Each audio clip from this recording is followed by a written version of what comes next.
Hey y'all, Chuck Gordon. So glad you're joining me. We're talking this week about being thankful. Imagine that. Thanksgiving week and being thankful. Crazy concept. Anyway, today coming from Isaiah chapter 12, verses 4 and 5, God's word says this. In that day, you'll say, give thanks to the Lord, call on his name, make known among the nations what he has done, and proclaim that his name is exalted. Sing to the Lord, for what he has done, glorious things.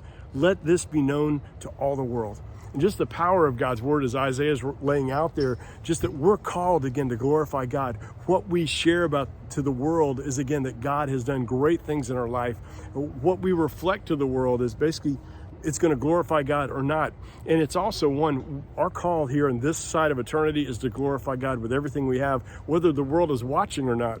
But I think it's kind of funny. I'm here again in Murray, Kentucky, and was asking the hotel we're staying at, I said, listen, where are some great picturesque spots to go in town? I know there's a lake nearby that's just absolutely gorgeous, but are there any other spots here in town? And the lady said, oh, you've got to go to the Arboretum over off Murray State. It's just absolutely gorgeous. And anyway, so I came over here and I said, any other spots? She goes, no, that's really the only one.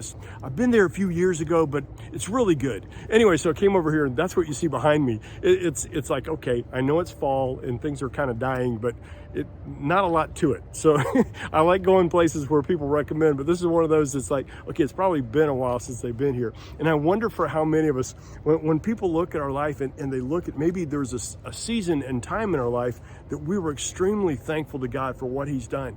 We were looking at how God worked in our life, and maybe we were very faithful at one point or another.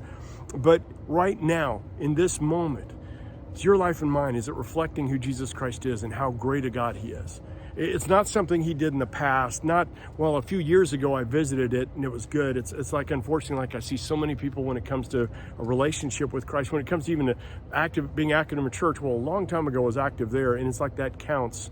And God's not up there counting tick marks of how often we attended church and what years.